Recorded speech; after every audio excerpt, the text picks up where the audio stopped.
right, welcome everyone here and on Zoom to the beginning of the semester. My name is Sanjyot Mehendale and I'm the chair of the Tang Center for Silk Road Studies. This year, center events are focused on science, medicine, and technology. December 2nd and 3rd, we will have our annual conference, Healing Matters, Silk Road Exchanges, and the History of Medicine. In addition, there are going to be 3 monthly talks on October 28th. UC Berkeley's Maria Mavrudi will give a talk on Byzantine astronomy between East and West. On November 3rd, Dominic Stivu of UC Santa Barbara will be speaking on Buddhism and the globalization of medieval medicine. And today, Professor Stacey Van Vleet will start us off with her talk towards a social history of Tibetan medical manuscripts. Now, Stacey Van Vleet received a PhD from Columbia University. Her doctoral work was on medicine, monasteries, and empire, Tibetan Buddhism, and the politics of learning in Qing, China. Her connection to Berkeley stretches back to 2015, and I remember it well, when she became a visiting lecturer for a number of years in the departments of history and East Asian languages and cultures. She then accepted a position at Indiana University at the Department of Central Eurasian Studies, but we are very happy that she returned as assistant professor in history at Berkeley. Her area of focus is modern Tibet and Inner Asia. Her interests include the history of religion and science, culture and ethnicity, and the governance under imperial and post-imperial formation. She teaches on a wide variety of topics, including the history of science, medicine, and technology in East Asia, and that is, I think, this fall. If I'm correct. Her current book project is The World the Medicine Buddha Built, Tibetan Medical Governance in Qing Inner Asia. She has forthcoming a number of articles on medicine and medical culture, including medical culture and manuscript culture, and that will be published in a Manual of Tibetan Manuscript Studies, which is edited by Matthew Kapstein, and that's published by Cornell. She also published a number of articles on the same topic, including Strength, Defense, and Victory in Battle, Tibetan Medical Institutions, and the Garden Podrang Army, 1897 to 1938. And also Medicine as Impartial Knowledge, the Fifth Dalai Lama, the Tsarong School, and Debates of Tibetan Medical Orthodoxy.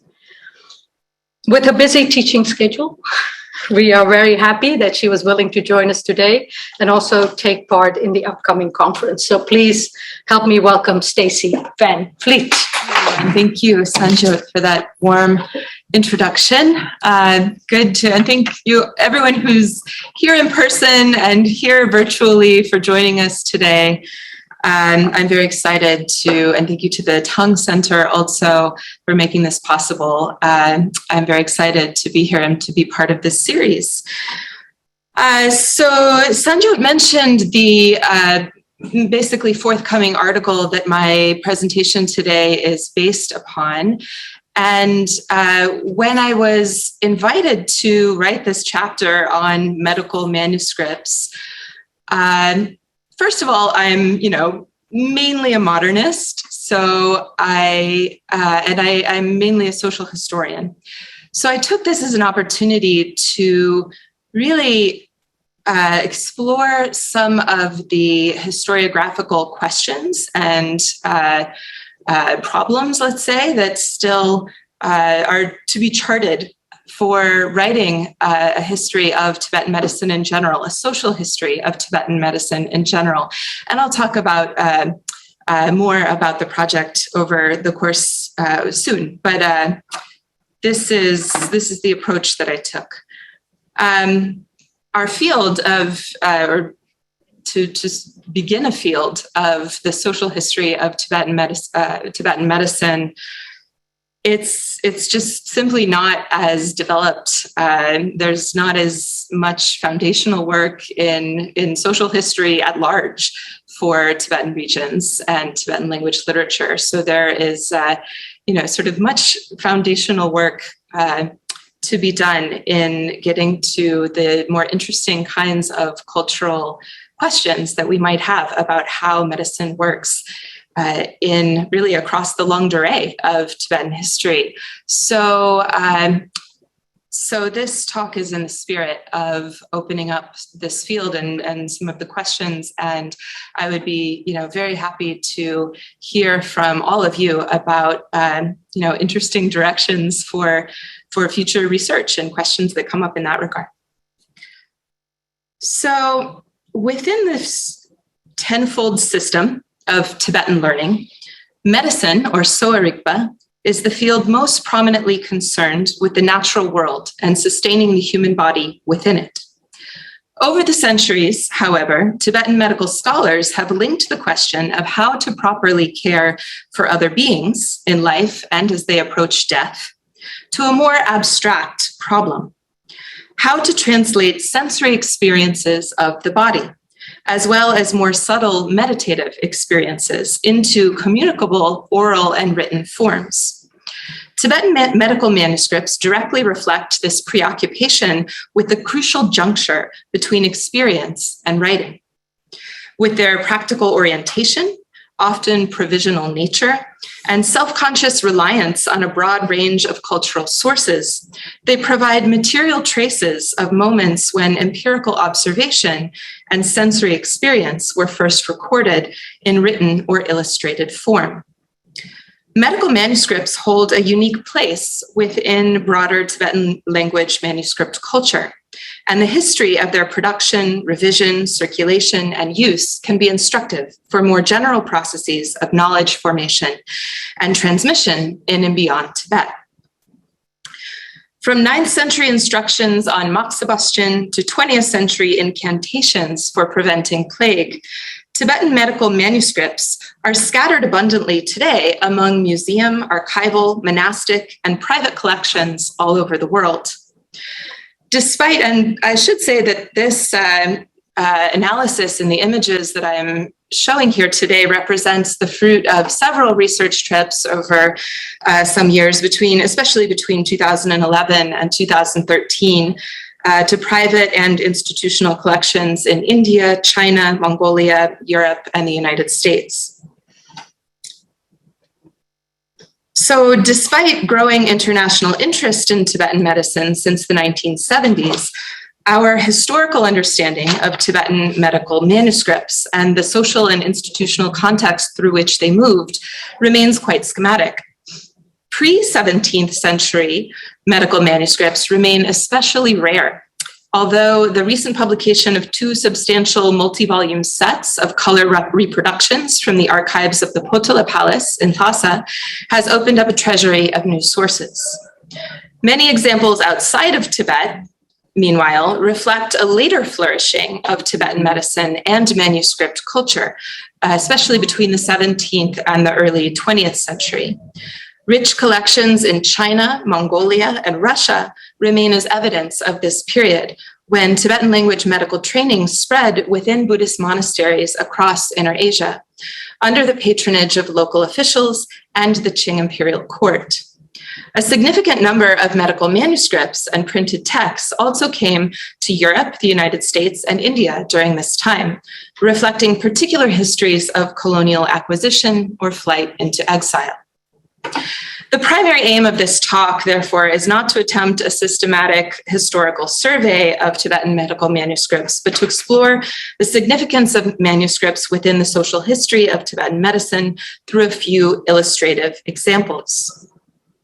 These examples reveal something of the diversity of form and content among Tibetan manuscripts related to healing practices. While medical manuscripts most frequently took the form of traditional Tibetan pecha, and that would be the sort of horizontal format that you flip up page leaf by leaf, they can also be found in scroll, as the example behind us, concertina or accordion format, and codex, more like a modern bound book, along with loose leaf pages and other ephemera.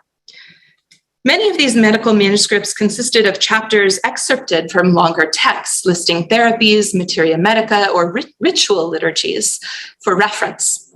They're generally informal handwriting, scratched out syllables, frequent interlinear annotations, and rubrication in red ink or highlighting with watercolor washes reflected the practical imperatives underlying their use. So people were highlighting passages that they needed to come back to, writing notes in the margins from their teachers.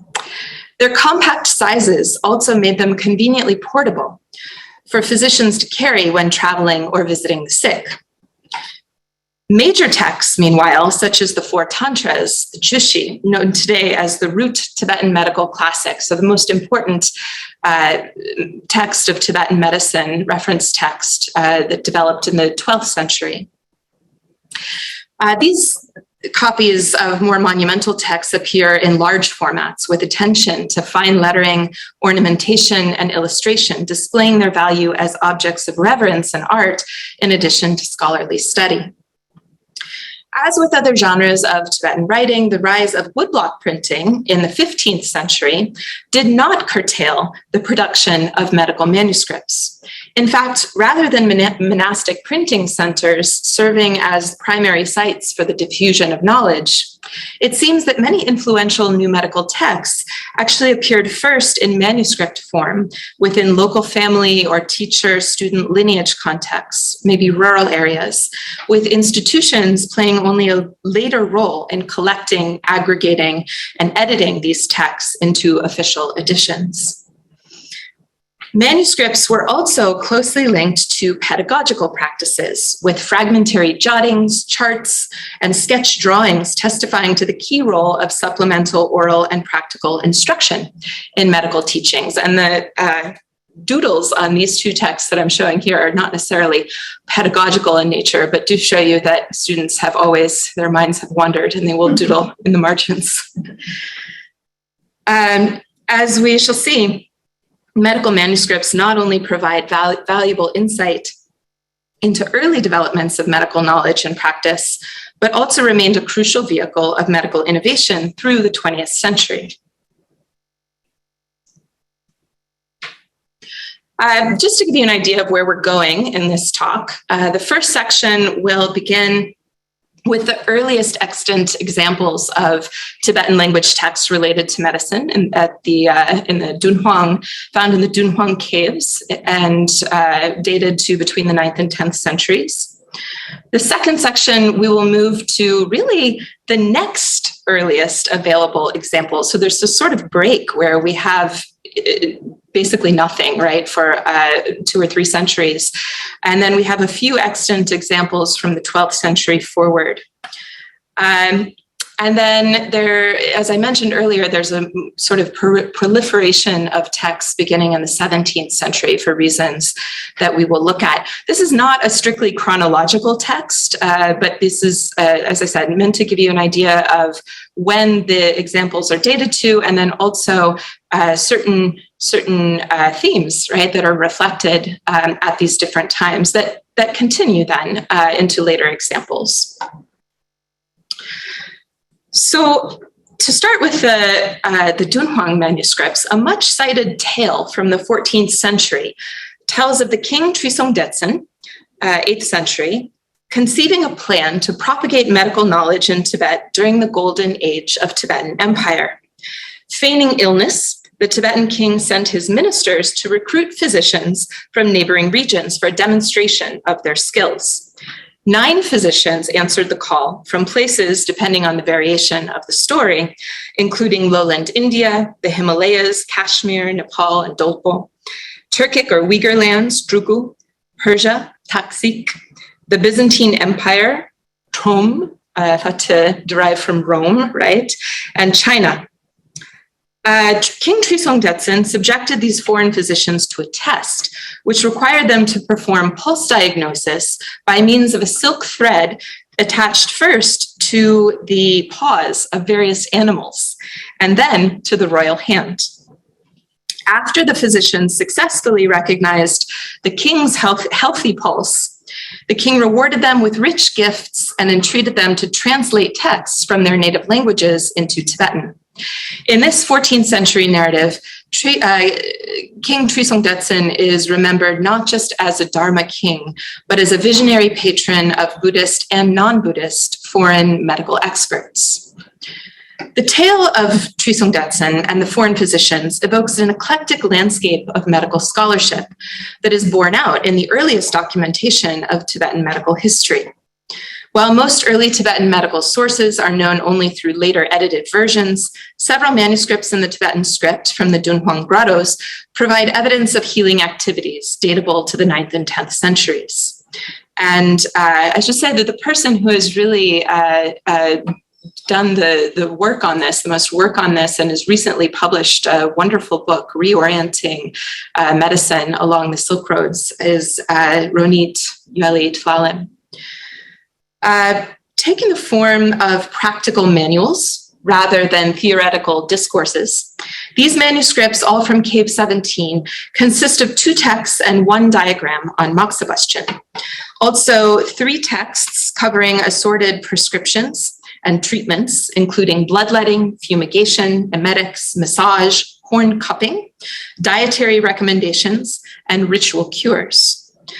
Also 6 texts on equine veterinary medicine, horses, and a silk scroll painting related to the ritual practice of the medicine Buddha.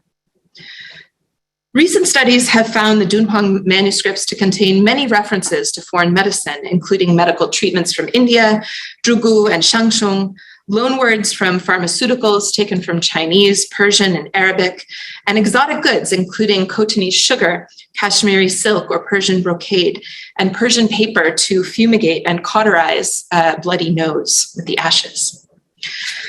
The abundance of foreign locations, terms, and materia medica within these Tibetan medical manuscripts, as Yueli Tlalim has argued, reflects the hybrid nature of medical knowledge as it flowed through the Dunhuang crossroads of trade and culture and throughout the ancient world. A closer look at the Tibetan manuscript fragment illustrating moxibustion points may tell us more about the processes of medical knowledge transmission at Dunhuang. The manuscript depicts 19 application points for moxibustion, marked on the arms and legs of the 2 figures. This loose leaf page is in fact the remnant of a scroll that has been torn along 2 edges, leaving 13 moxa points and 12 labels visible on the figure to the left, and 6 points marked on the figure to the right, with the labels only partially readable. A column of at least 12 more labels appears along the left edge of the page, belonging to another missing figure. On the reverse side of the page, and oriented in the other direction, I've put it here, are lines from a seemingly unrelated Tibetan text, in keeping with the Dunhuang scribes' practice of reusing waste paper for additional notes and ephemera. The labels of the moxibustion diagram are also signs of immediacy, with their informal handwriting, crossed out mistakes, and lines of text written askew and upside down. And I should say that Yueli Tlalim has argued that these are perhaps the earliest, among the very earliest 2 or 3 examples of human figures with captions, right? This image of captions looks so natural to us now, a line pointing to what we're supposed to see. But this is actually one of the very earliest examples of this kind of instruction. So these features of the manuscript suggest that it was a first draft or a teacher-to-student transmission recording practical knowledge of healing and, jotted down on the back of scrap paper, right? In certain aspects of style and content, this Tibetan moxibustion diagram resembles another set of illustrations from Dunhuang from a Chinese language text on moxibustion. The longer but still incomplete Chinese scroll, and you can see the full scroll along the top here, contains 5 full figures with evidence for 16 identifiable figures, with moxa points marked on heads, arms, legs, and torsos. Both the Chinese and the Tibetan diagrams mark moxibustion locations with dark circles, and with lines drawn from the locations to captions written to the sides of the figures.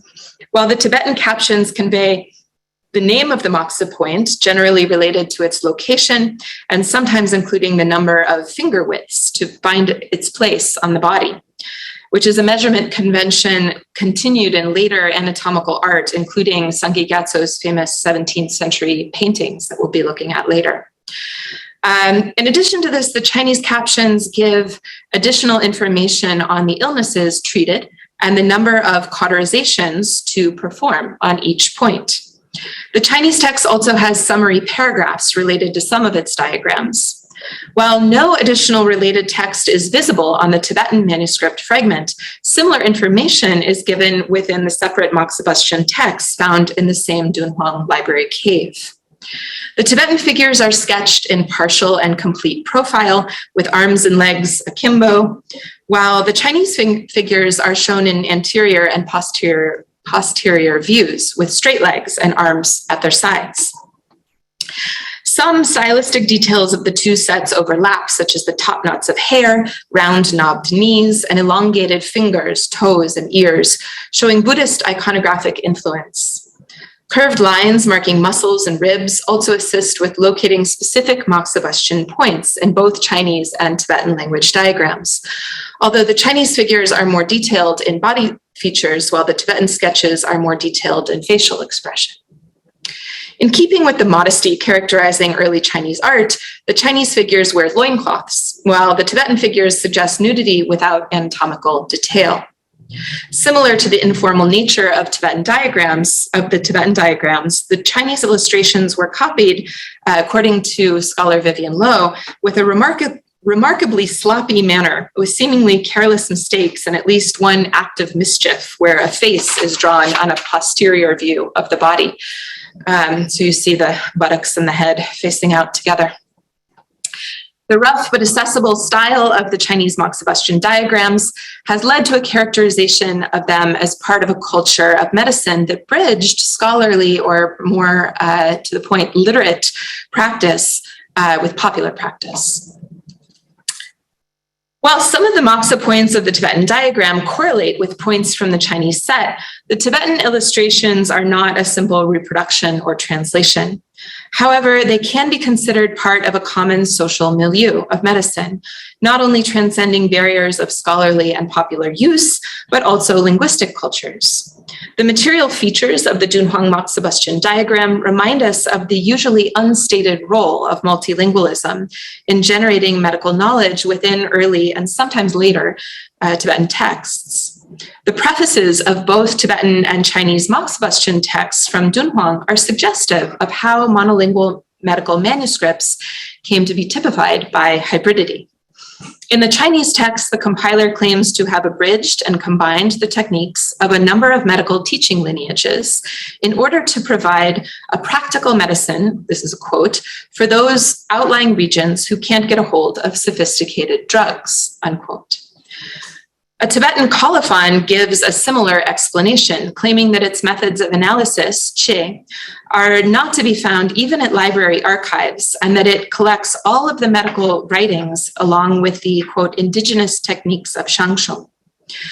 Later Tibetan medical and historical works with their fungible attributions of origin, which often emphasize Buddhist India, tend to erase or flatten such processes of cross-cultural synthesis and innovation.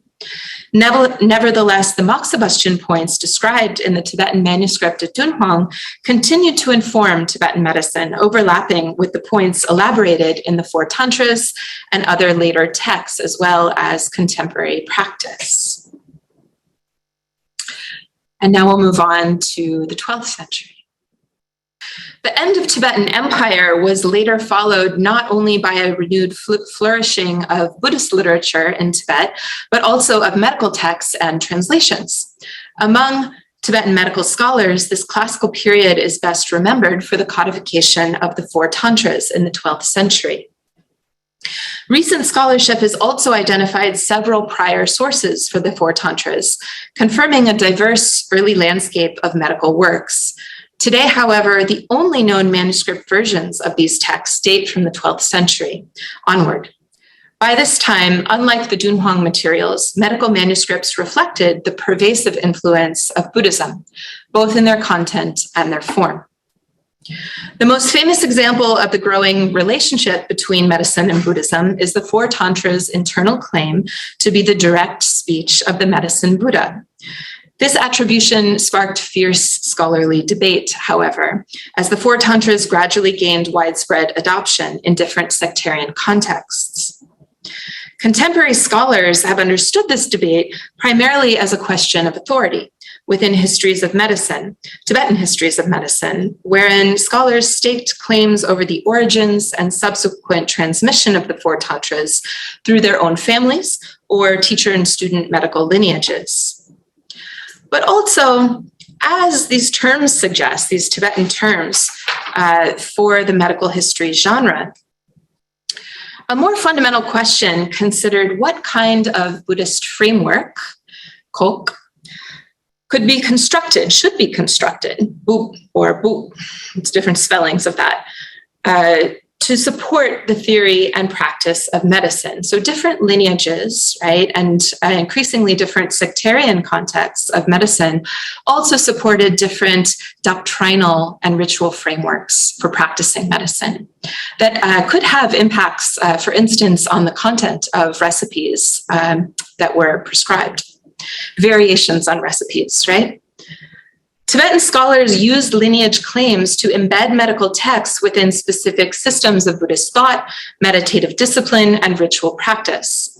Medical manuscripts, through their material traces of practice and use, can help to illuminate this diversity of approaches to how medicine should be taught as a Buddhist subject, right? So not just whether it should be taught as a Buddhist subject, but how, in what way.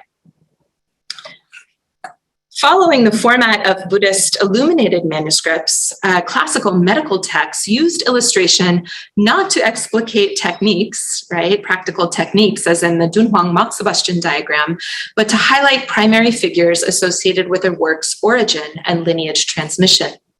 An illuminated copy of The King of the Moon, Menshi Dawe Gyalpo, an early work that served as a source on post-diagnosis for the Four Tantras, demonstrates how the illustrations of medical manuscripts could play a role in Buddhist-inspired debates on pedagogy and practice. This manuscript from the Bodleian Library, which perhaps dates to the 13th century, reflects two such points in respect to the history of the King of the Moon text. First, although some scholars argued that the text's emphasis on pulse diagnosis implied its origin in China, the creators of this manuscript firmly associated the work with Indic origins. Images labeled as the Bodhisattva Manjushri and the Indian scholar Nagarjuna illustrate the opening scene of the text, where Nagarjuna entreats Manjushri to teach the King of the Moon for the benefit of worldly beings.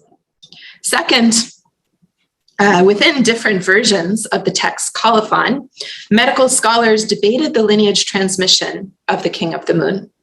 While most extant versions attribute the work to Vairotsana in the 8th century, who is a translator associated with the first early diffusion, old translation tradition of Tibetan Buddhism, one of the manuscripts from the Potala collection names a different translator who, from 3 centuries later, in the new translation period. That would be Shilkar Lotsawa Chikisheret. So unfortunately, the Bodleian manuscript shown here is missing its colophon and last pages, leaving the copyist's position on this question unclear. A curious iconographic detail is the depiction of Nagarjuna, who is shown without his characteristic halo of serpents and is wearing a yellow pandita's hat, as is now usually associated with Bhutan Rinchen and also the later Gelugpa school. As the uchen or block print labels of the illustrations may, the different script of the captions to these illustrations indicate that they may be later additions. So it's therefore also quite possible that the artist intended not Nagarjuna, but some other probably new translation period figure involved in the text transmission. So this becomes, right, a debate over both the text provenance and time of origin, but also increasingly the school or lineage with which it was associated, and the doctrines associated with those lineages. The Bodleian manuscripts annotations, which you can see written right in between the main lines of text in the smaller script. They are seemingly written in the same neat and formal hand as the main text, and they help to clarify how the opening scene of the King of the Moon, depicted in these illustrations, also played a functional role in the pedagogy of medical learning. First, this scene worked as a mnemonic and ritual device, a memory device, right? Setting the stage for students to visualize the text as a conversation between Manjushri and Nagarjuna. The narrative structure of the King of the Moon returned to the teacher and requester at key chapter breaks and in closing, guiding students through the text progression. Second, details of setting, characterization, and terminology from the opening scene served narratively to tie together fundamental aspects of Buddhist and medical theory. Manjushri is described as teaching King of the Moon on the hill of Vidarbha, the birthplace of Nagarjuna, a location extolled for its excellent scents and colors, minerals and forests on 5 sides, the 5 elements of earth, water, fire, and air, and space, and the potency to clear away the 3 bodily humors of wind, phlegm, and bile. The Bodleian manuscripts annotations further associate the hillsides of this city, Vidarbha, with specific medicinal qualities, such as coolness on the south face, as well as meditative qualities, such as wisdom or she in the north. These annotations seem to leave open the question of whether the location of the King of the Moon's teaching was worldly or metaphorical, a question that medical scholars hotly debated with reference to the 4 tantras. Similar opening scene depicted here at the medical city of Sudarshana, or Tanaduk. So this is a depiction based on the depiction of the medical city from the 4 tantras. The other text describes a medical city with many common features, right? And also, both in terms of the plants and the herbs, but also in terms of the meditative qualities that should be that would be associated with the different directions of the medical city. And there would be variations, especially in that second category, from text to text. Clearly, the annotations of the King of the Moon aim to clarify visualization of the medical city of Vidarbha for students of King of the Moon, with implications for the efficacy of both medical and meditative practice. Between the 14th and early 17th centuries, medical lineages began to train wider circles of students under the patronage of monasteries and princely courts. These included the Drangti medical lineage at Sakya Monastery, the Zur medical lineage at the Kagyu monasteries of Tsurpu and Drigung, and the Jang medical lineage at Jonang Putsokling Monastery, as well as the Sarong family lineage at the Samdrupse fortress of the King of Sang. During this time of extended political and sectarian conflict, medical schools developed ritual practices in tandem with the doctrinal systems of associated Buddhist traditions. Such ritual practices, including most famously the Sur medical lineage's well-known Yutok heart essence, the Yutok Nyingtik Ladru, authorized students to study a specific set of proprietary medical teachings. In the process, they resulted in the development of multiple distinct Tibetan medical traditions. A finely illuminated manuscript of the 4 tantras preserved in the Tsum Valley of Nepal, likely dating to the 17th or 18th century, demonstrates this ongoing process of the creation of the medical tradition in tandem with lineage-specific ritual tradition. The manuscript's illustrations reveal that its creators trace their lineage from the Gongmen family of physicians, including Gongmen Konjak Delik and Gongmen Konjak Pendar, which are 2 of the figures depicted in the illustrations. Like other Tibetan medical schools, such as the Zheng, the Gongmen lineage was not widely known to have survived past the 17th century. But clearly, this text being later than those earlier 16th century figures,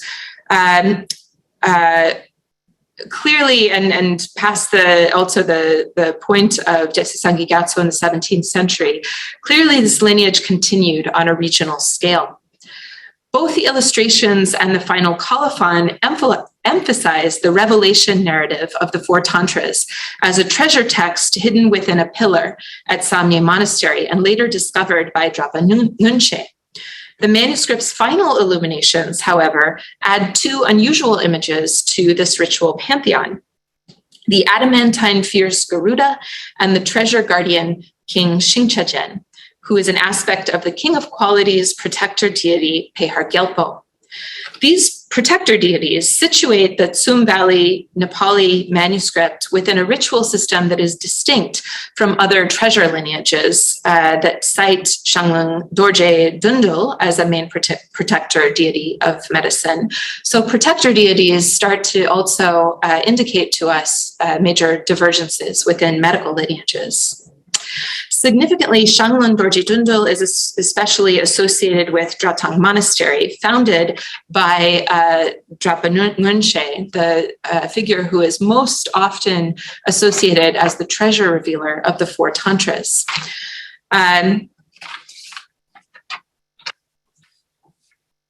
And also, this is the monastery where the Four Tantras received its first xylographic printing in the 16th century. So while the Dratang Monastery print became the model for the fifth Dalai Lamas and many subsequent printed editions of the Four Tantras treasure tradition, the Tsum Valley manuscript represents an alternate treasure lineage that only exists to us today in this manuscript form through its visual reference to a unique ritual system. Even after the appearance of the first printed editions of the Four Tantras in the 16th century, manuscript versions of this text continue to constitute merit-making projects of high value as well as practical use. To formally copy out the Four Tantras in this context was part of a personal endeavor, both to learn medicine and, as medical scholars themselves argued, to progress along the path of a bodhisattva. The Tsum Valley manuscript's careful lettering and rubrication, formal interlinear annotation, and hand-painted illustrations all reflect the high status of the Four Tantras within the Tibetan medical tradition. However, unlike Buddhist manuscripts produced as status objects, which Van Schaik has argued do not usually include annotations, this formal copy of the Four Tantras still clearly functioned as a support for actual medical study and memorization. Annotations in red and black ink reflect 2 and possibly 3 hands or times of writing. And the text includes not only rubrication, but also the highlighting of phrases using a red wash, a feature common among later medical manuscripts. These features marked phrases important during recitation to facilitate parsing and reading the text, and also marked the names of speakers, including the medicine Buddha and the requester of the text, Rikpe Yeshe. The annotations, meanwhile, include both integrated oral instructions for ritual and medical practice, as in the King of the Moon example that we looked at, as well as the corrective notes of an editor. The colophon of the instructional tantra, the third of the Four Tantras, appears to give the name of the editor as Olpa, which could be a nickname, something like Hawkeye. Olpa corrected it once, but even now diligence is needed. In order to avoid the mindset of a bad scribe and a bad physician, I have corrected this as suggested.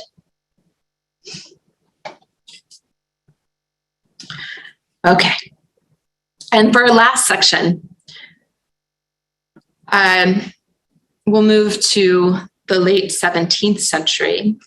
Between the late 17th century and the early 20th centuries, Tibetan medical institutions underwent their greatest period of expansion, resulting in the popularization of Tibetan medical training, texts, and pharmacopoeia. This expansion was made possible by a grand systemization of prior medical lineages undertaken by the fifth Dalai Lama, who we see on the left, and his regent Sangye Gyatso on the right in Lhasa. For the fifth Dalai Lama, the project meant creating a new ritual orthodoxy, which authorized the transmission of medical knowledge between the multiple Tibetan medical traditions, but also authorizing transmission of knowledge between Tibetan, i.e. Buddhist, and foreign, non-Buddhist traditions. So this was something that this kind of transmission of knowledge, given the ritual context that had developed, had to be specifically authorized, right? Permission had to be specifically be given in order to take and appropriate medical knowledge and ritual medical knowledge, right, from what were seen as heterodox traditions.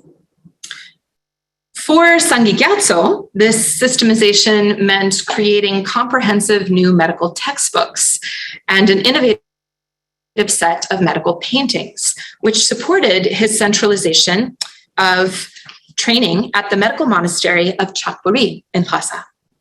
All of these leaders' efforts explicitly promoted the appropriation of medical knowledge from prior medical traditions, as well as the use of medicine to promote their own Gelugpa monastic order in eastern Tibet, in Mongolia, and within the nascent Qing Empire.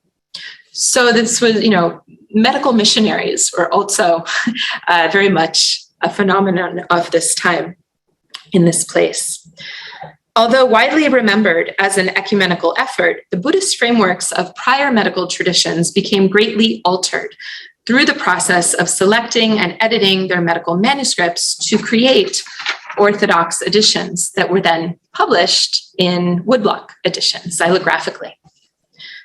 As the Qing Empire in the 1644 to 1911 gradually extended its influence across Inner Asia, the Manchu Qing rulers encouraged the development of Tibetan Buddhist and mainly Gelugpa monasteries as central social institutions in both Tibet and Mongolia. And this map is taken from really my main research project at the moment, and which will be a forthcoming book project on the spread of Tibetan monastic medical colleges during this time within the Qing imperial sphere. Over 120 medical colleges proliferated within these monasteries, sponsored by Manchu, Mongolian, and Tibetan officials across Inner Asia and northern China. Tibetan served as the lingua franca for medical education within this network of monastic institutions. In this context, while block print editions of Tibetan medical texts flourished, manuscript culture still remained vital to the production of new medical knowledge, which continued to be recorded first in handwritten or illustrated forms. Formal medical manuscripts continued to be produced both as status objects and because of the high cost of woodblock printing. So it didn't necessarily make sense, right? There weren't necessarily the resources actually to invest the capital in carving the blocks. And, it could be actually more efficient to copy things out by hand at a local level. As family and teacher-student lineages continued to thrive and produce new medical techniques, monastic medical colleges with access to greater resources gathered these outlying physicians' texts, often in manuscript form, and edited them to produce block print editions. In this way, Tibetan medical institutions served less as centers of knowledge production than as centers of knowledge collection and transmission. Within this vast network of Inner-Asian monastic colleges, the medicine of the four tantras continued to be studied within a wider Tibetan literary context, not just by ethnic Tibetans, but also among Mongolians, Manchus, and Han Chinese. The manuscript notes of a 19th century medical student, likely from Inner Mongolia, provide a glimpse into such pedagogical practices.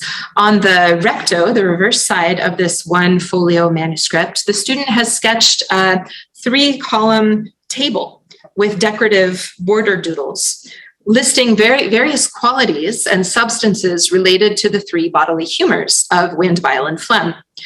Each column contains 4 rows of Sanskrit terms in Tibetan transliteration in the block print script, Uchen, with Tibetan glosses underneath in the more cursive Cuic script. So in medicine, as in Buddhism, Qing and Mongolian scholars especially associated the Tibetan language with authentic Indian roots. Terms such as raven, peacock, and earth spirit, however, in this list, point to a theoretical nexus of medicine at this time and astrology that developed uniquely within Tibetan language medical literature.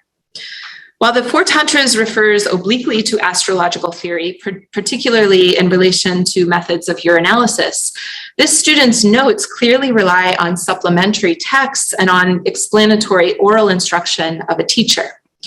On the manuscript verso, actually the front side, the student has also written the Tibetan terms for 5 of the 6 medicinal tastes. I have been saying that wrong, recto verso, front back, thank you. So on the back are 5 of the 6 medicinal tastes, or rasa in Sanskrit, listed within the 4 tantras: sweet, sour, salty, hot, and bitter, but omitting astringent, along with a somewhat idiosyncratic Sanskrit equivalence. We can imagine the student jotting down these key terms of medical theory from a teacher's lecture and folding the page in half like a card, there's a crease in the center, carrying the notes as reference to aid memorization.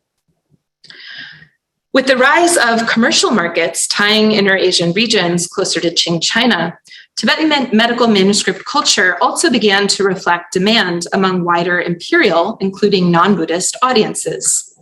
A proliferation of materia medica texts and glossaries, often bilingual or multilingual, began to reflect an increasing imperative to deal separately with medical and ritual techniques on the one hand, and the pharmaceutical substances of the 4 tantras on the other. So while one set of texts, right, the genres are diverging, and while one set of texts is aimed more at the increasing ranks of monastery-educated practitioners, these are the texts that include ritual as well as medical theory aspects, the more stripped down, let's say, decontextualized lists, right, of materia medica, especially multilingual lists, could also circulate more freely in the marketplace. Manuscript glossaries played an important role in the informal and highly specific interactions of local markets. An interesting example is this 19th century concertina booklet, partially titled Fushen Yilam, which records a brief and selective list of valuable materia medica with the pronunciation of Tibetan terms transcribed in Chinese characters.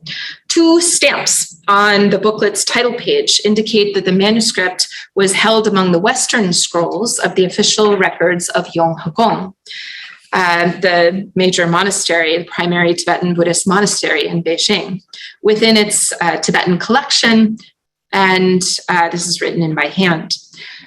The manuscript points to the continuum of knowledge production between the medical college that existed at the Tibetan monastery of Yonghagong in the Forbidden City, in the inner city of the capital of the Qing Empire, and the bustling marketplaces of this cosmopolitan capital. Diamond-shaped red seals on the inside cover also mark this text as an official record, Zhengji, showing the closeness of Tibetan medical knowledge to Qing imperial officialdom. In Beijing, Tibetan and Chinese converged as 2 languages of high culture during the Qing dynasty. One sign of the conundrums posed by this convergence is seen in the orientation of the booklet. It is written to accord with a Tibetan format. So in Tibetan script and in Tibetan text, you read and the entries are arranged left to right.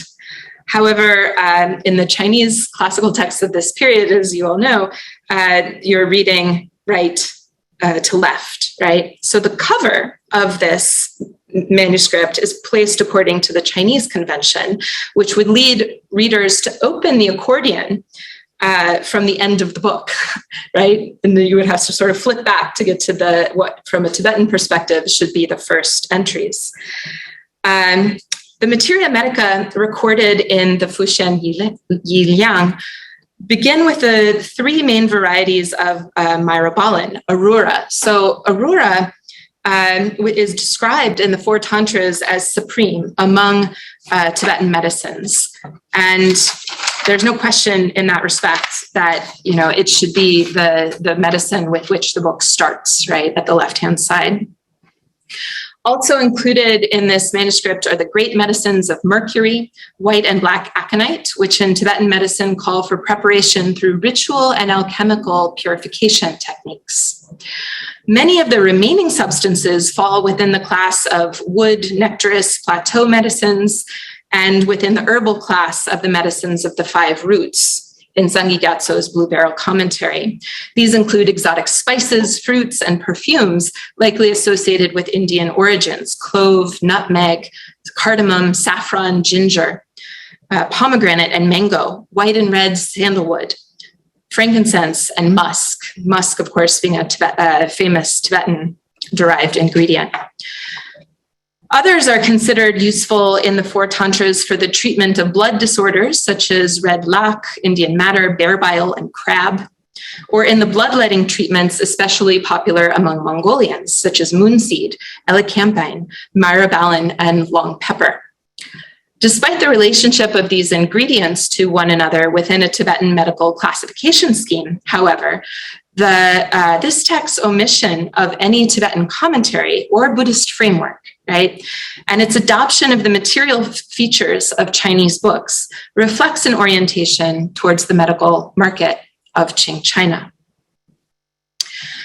Perhaps the most significant development in manuscript culture during this period, however, was the emergence of a robust culture of Tibetan medical illustration. Despite the early model implied by the Dunhuang moxibustion diagram, references to Tibetan medical illustration between the 9th and 17th centuries are exceedingly rare. The circulation of medical drawings was likely limited within local lineages and traditions, and perhaps due to their informal and ephemeral nature as teaching tools, no confirmed copies are extant today. As part of the project of medical systemization in 17th century Lhasa, however, Sangi Gyatso, the regent, sponsored a formal series of 79 medical paintings to comprehensively illustrate his Blue Barrel commentary on the four tantras. Reflecting Tibet's place at the crossroads of the trade and knowledge routes of Asia, the Blue Barrel paintings were unprecedented in scope, not only within Tibet, but also among the medical cultures of neighboring regions. Originally produced in 3 monumental sets, these paintings became the model for an outpouring of excerpted and edited reproductions. Perhaps the best remembered successor appeared in printed form, and you see it in a photocopy version in the lower right of this slide. This is a text known as the Beautiful Wondrous Eye Ornament, which depicted the mnemonic trees of Tibetan medical theory, also medical instruments as shown here, body charts for bloodletting and moxibustion, and a host of materia medica with captions in 4 languages: Tibetan, Mongolian, Manchu, and Chinese. It was created by an Inner Mongolian Buddhist monk and former Qing official, Jambal Dorje, and printed in at least 3 woodblock editions, circulating widely among the imperial network of monastic medical colleges. Nevertheless, manuscripts continue to play perhaps the greatest role in the popular dissemination of these illustrations across Tibet and Mongolia, with a variety of media, including scroll paintings, silk, cloth, paper, murals, and illustrated texts. An illustrated manuscript, and this is my last example, from the eastern Tibetan region of Kham, demonstrates how this illustrative tradition was both influenced by and diverged from Lhasa medical orthodoxy. It's a beautifully hand-illustrated text known as the Crystal Mirror of Marvelous Medical Illustrations, pleasant to behold, mimicking the title of that medical city. pleasant to behold. And it reflects the wide and continuing dissemination of the medical knowledge systematized within Desisangye Gyatso's paintings. The manuscript is said to date from, and possibly even be created by, the first Jamgon Kongtrul, who lived from 1813 to 1899, a Buddhist teacher and prolific writer from Kham, known for championing non-sectarian Buddhist learning.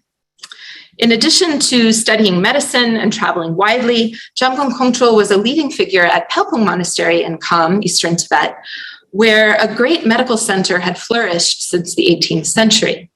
His illustrated medical manuscript was later passed down to Yonten Gyatso, the personal physician of the second reincarnation of the Jamgon Kongtrul, who lived in the early 20th century, and preserved through the Cultural Revolution to be inherited by his son, who is a practitioner of Tibetan medicine in Kham today. So this text covers the topics of medicinal tastes, post-digestive tastes, and potencies, as well as the classification of materia medica according to their potencies, based on chapters 19 and 20 of the explanatory tantra, the second of the four tantras. Like many 18th and 19th century illustrated Tibetan medical texts, the Crystal Mirror is based more directly on Sangye Gyatso's Blue Barrel commentary than the Four Tantras itself. The contents and sequence of the Crystal Mirror clearly follow the oldest known set of Desisangye Gyatso's paintings preserved in Lhasa, from tastes and potencies to gemstone, mineral, earth, wood, nectaris, plateau, herbal, animal, and supplementary classes of materia medica. But there are also significant points of divergence, including the text's idiosyncratic artistic style, captions with additional information, and changes and additions to the order of medical substances.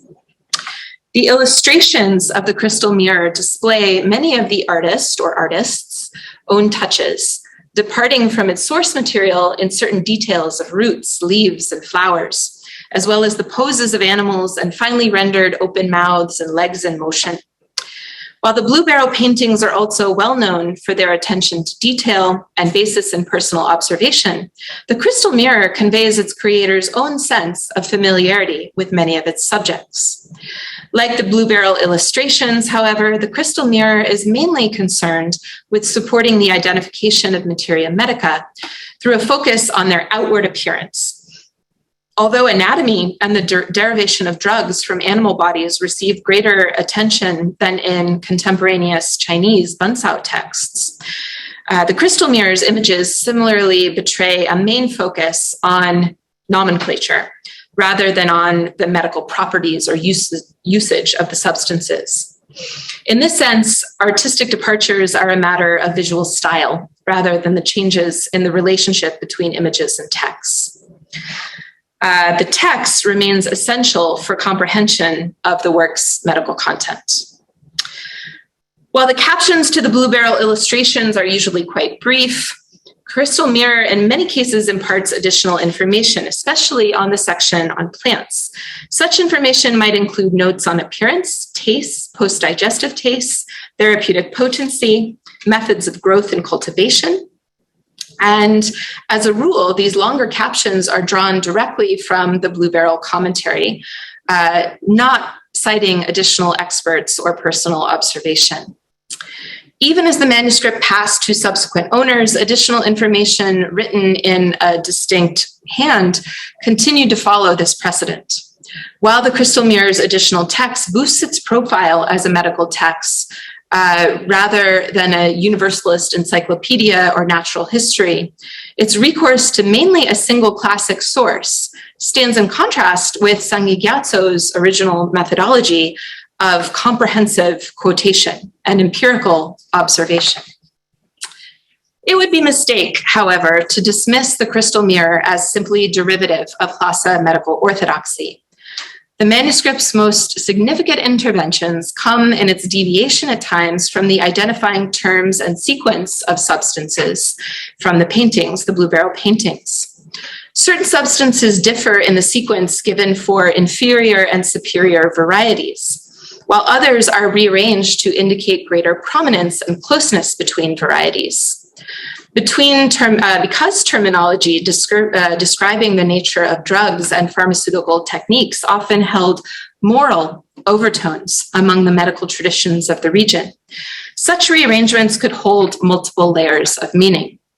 The hierarchy between inferior and superior varieties, for example, could reflect different understandings of potency as deriving from toxicity or purity.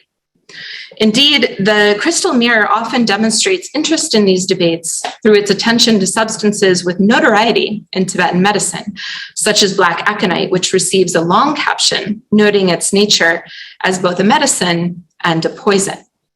So this is where the sort of ritual alchemical context comes into play, right?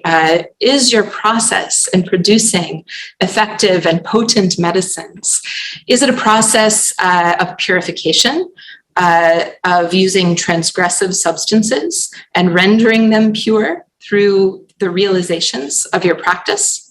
Or is it a medical technique, right, that begins with pure substances and therefore more, sort of demonstrates the purity of the practitioner in a more conventional sense, moral sense? Through the reflection of the crystal mirror, we see how local distinctions persisted despite institutional connections during this late period.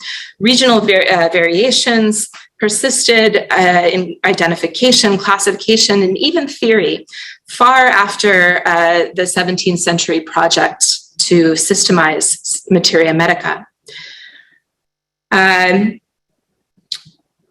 But while the prominence of Sanjyot's text within the medical college network reflected a regional trend among Qing scholars to emphasize medical orthodoxy and classical scholarship, the crystal mirror demonstrates how even scholars who worked within the orthodox framework might push against its limits. So to conclude, we've seen in this brief survey, Tibetan medical, nevertheless, has run too long. Medical manuscripts reflect this great diversity of content, forms, and social contexts.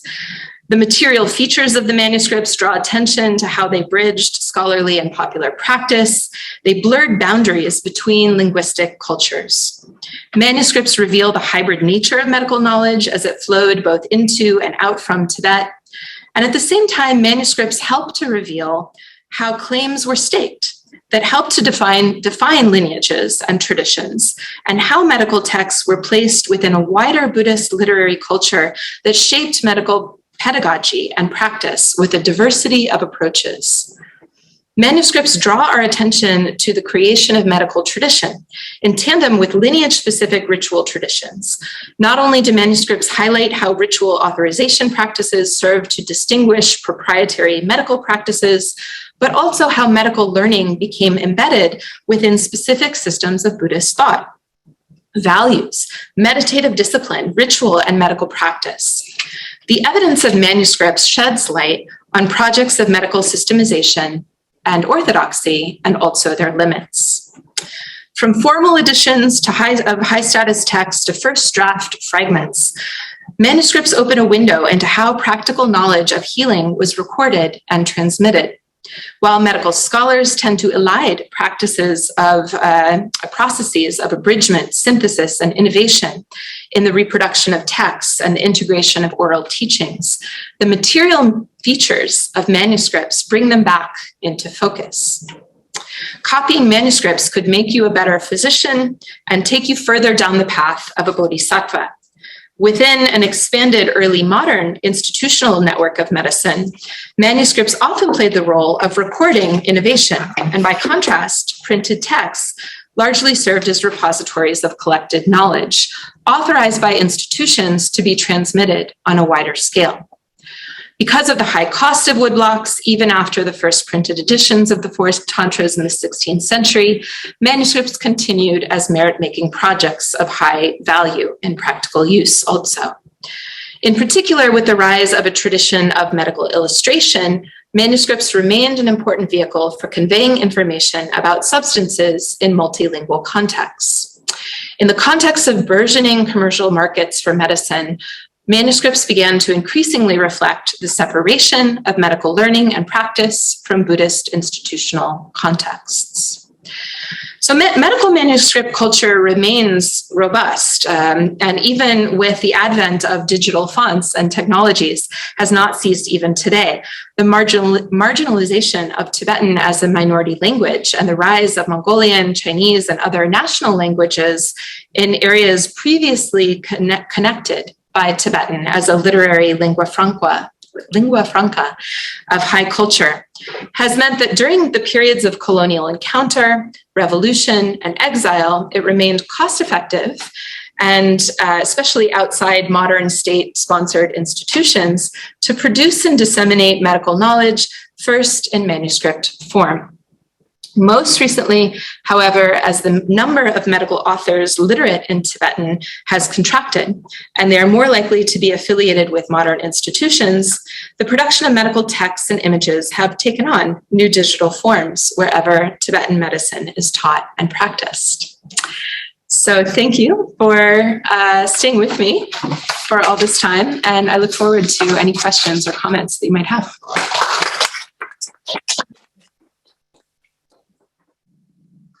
Thank you, Stacey, for a wonderful talk. With regard to the questions, we'll start in the room, and then we will go to the questions online. So. Oh, I was just curious about the map you showed of the medical colleges and why in Utsang and Kham there were so few, but we get to Amdo and North, there are like so many. And is that because you still are looking for them in Utsang and Kham, like where the medical, would that be a Drotsang, a medical college? Yeah, very good set of questions. So what this map is really reflecting is this, this association, not an exclusive association, but a very strong association between the Gelugpa school in particular, and the Qing imperial formation and the Mongolians in particular. So, you know, the early, and, you know, it's medical colleges in particular, right? So you have Chakburi and Lhasa in 1696, and then you have that remaining a central Gelugpa medical institution in central Tibet. You have less Gelugpa monasteries in Kham.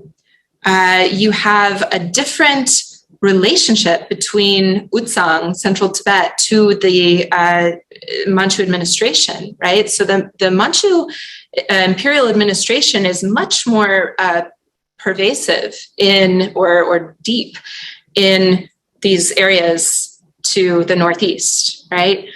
And these colleges are actually often associated with local government offices or the residences of local princes and nobles.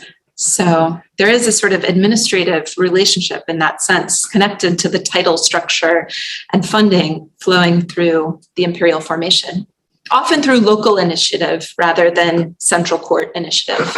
Did any of the older sects, like would like the Sakya or the Kagyupa have had, like they didn't have drop songs, so they had like learning colleges of their own, like, you know, SETI or something. Did they have any medical schools, like, or was it only the Gelugpa? Yeah, thanks. That's absolutely important. The Drotsang is a sort of specific institutional form to the Gelugpa. It goes along with things like monastic regulations, jaik. It goes along with medical chairs or thrones, right? They're sort of like department chairs. They're called the thrones, the throne holders.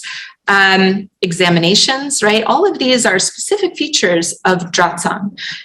The other schools do have medical training, very strong medical training. And in fact, one major center from also basically the early 18th century forward is in Kham, is in Dege.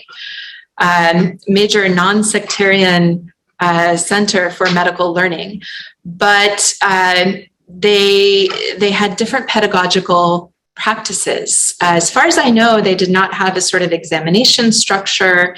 Often, I think they were called Shedra. That's right. right, instead of Dratsang, which implies Shedra, I think, cover more a variety of subjects, whereas Dratsang were increasingly specialized in, studying medicine or sutra or tantra or Kala chakra, astrology and astronomy.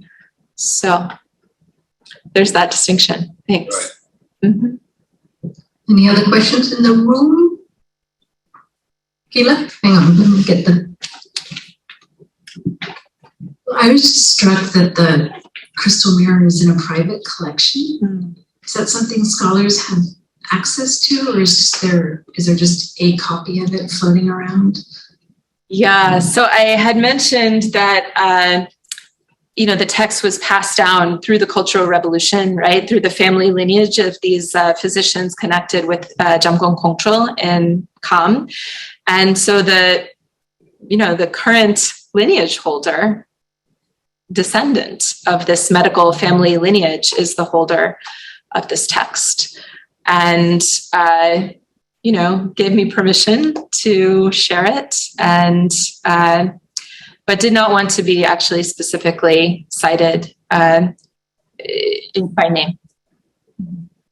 That's a practitioner. It is a practitioner. It is a physician, who is, nevertheless trained also in, right, a modern medical and traditional medical basis. I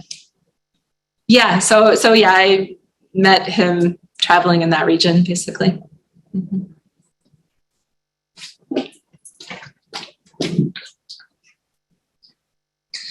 Thank you so much, Professor Van Vleet, for your fascinating talk. I also wanted to ask about the map and also kind of what it implies, because I can't help but notice that many of the institutions are formed in the late 19th century, the second half. A lot of orange and yellow dots on particularly from 19th and early 20th centuries. And in Chinese history, we often learn about this as a time when the Qing turned away from the inner Asian sphere and toward the maritime, and how this world was starting to be forgotten by the Manchus and their Han administrators. And so I'd be very curious as to why in the Guangxu and Shantong periods there's so many medical institutions growing up in Amdo, near Urumqi, in Inner Mongolia. Who's funding them, and what this can tell us about, the so-called Qing decline? Mm-hmm. Great. Thank you for that question. It was sort of a great revelation as I was, this map, the data points are, based on a real variety of sources. In Tibetan, in Mongolian, and in Chinese. And it was unexpected for me, right? I had heard about a sort of few key locations for these. There had been actually, one of the things that sort of drew my attention to this phenomenon was actually a increasing number of local histories of these monasteries or monastic medical colleges, really. Specifically the medical colleges, right, were receiving their own local and in some cases sort of sub-regional histories. But it was a real surprise that the extent especially grew in the 19th century. And I think there's a couple things we can point to. One is that this was just after a lot of foundational work in the Qianlong reign, right? So you have the translation of the Buddhist canon, you have these multilingual dictionary projects, you have these court projects to state-sponsored projects to, and also, all kinds of regional interests, but you have like very systematic projects to encourage translation and to encourage literary culture in Mongolia. And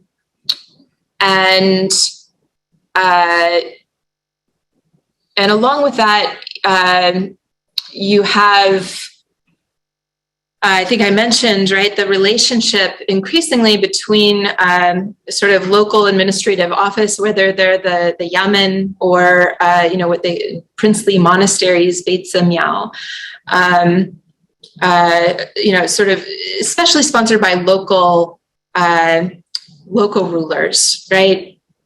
So there's the sort of, foundations of cultural practice there. And I guess, in terms of the sort of social and political context, you also then, after the end of the Qianlong reign, have a sort of vacuum of governance in local regions, right? In the early 19th century, you have a sort of vacuum of local governance where local officials, I think, I don't have a lot of granular information, right? But my sense is that local officials are trying to step into that role, right? That they are trying to build things, infrastructure, right? That demonstrates their ability to govern, their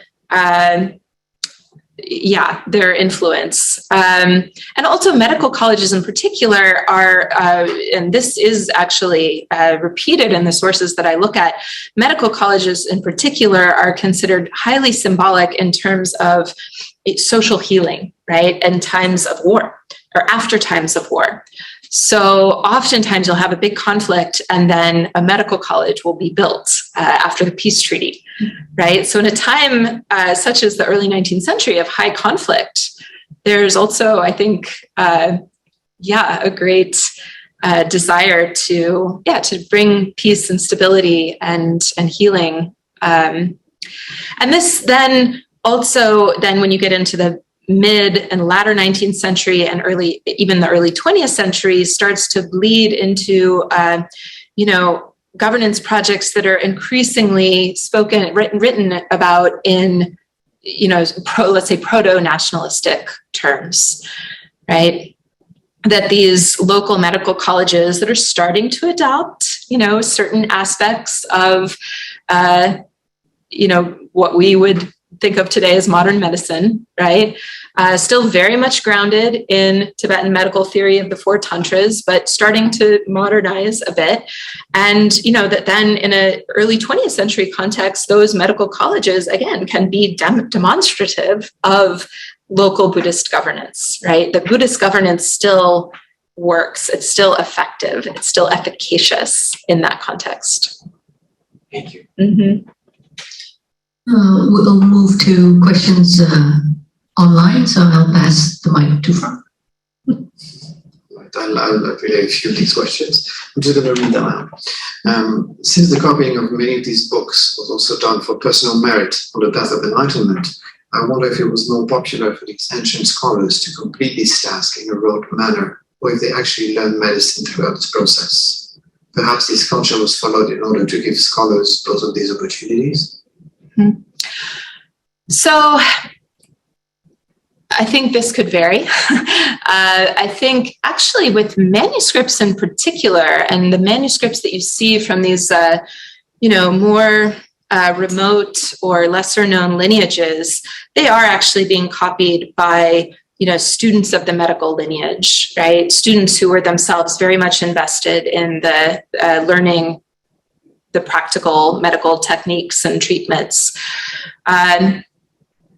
However, when you get to the era of the medical colleges, part of what's going on, and I've done, some interviewing, sort of oral history about this too, is that the size of medical students is really growing at these colleges, and it is only a minority of students in those contexts who are putting forth the effort to learn the higher skills of practical therapeutic treatment. Many of the medical college students, the college might have 200 students.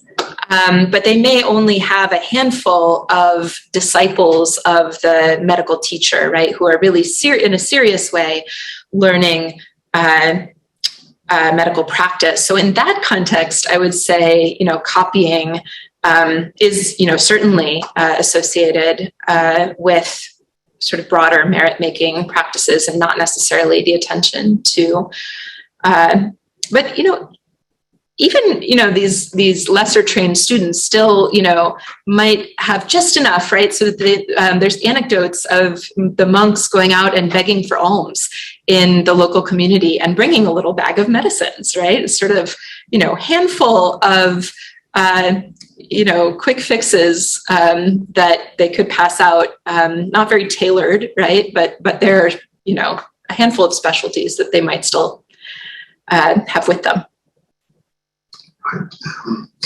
Were there no considerations to alter merge the two writing styles, Tibetan left to right and Chinese right to left, for the sake of these multilingual manuscripts? For example, would Chinese scholars not notice that rearranging their script to Tibetan left to right would be appropriate for just these words?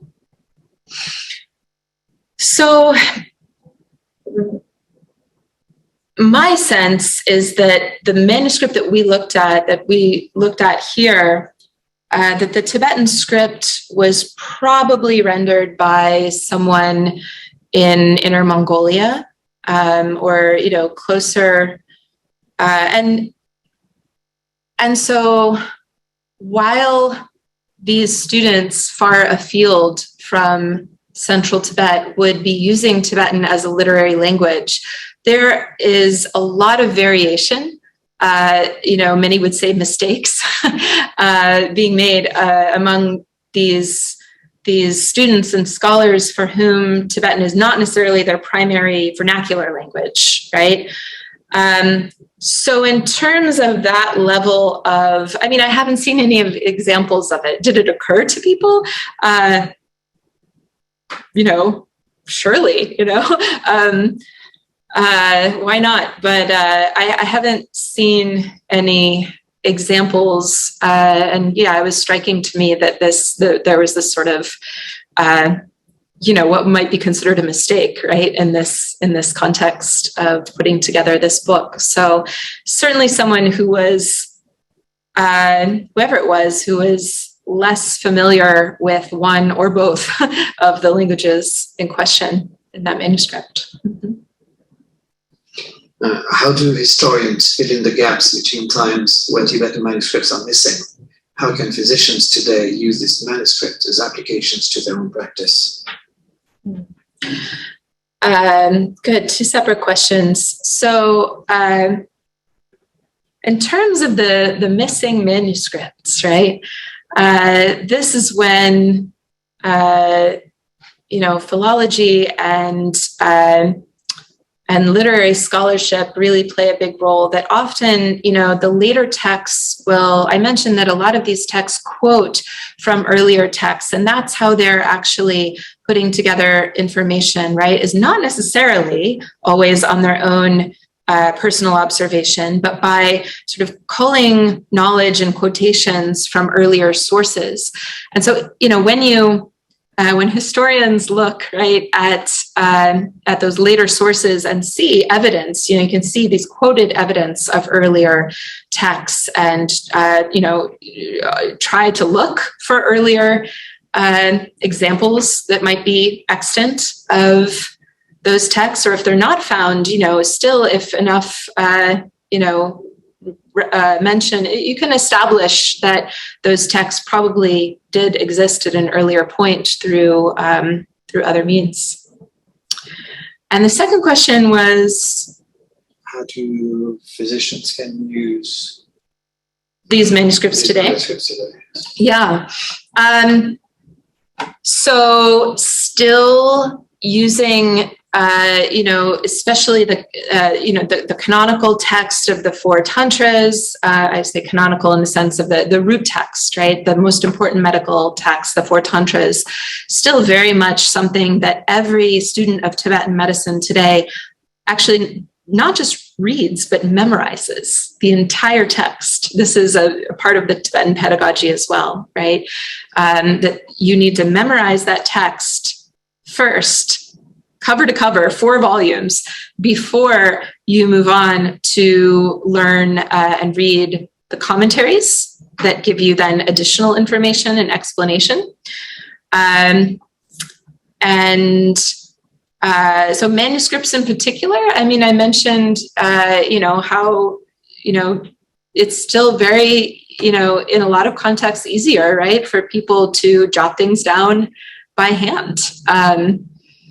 And also the manuscripts can represent extracts from, you know, if there's one particular chapter on moxibustion or on,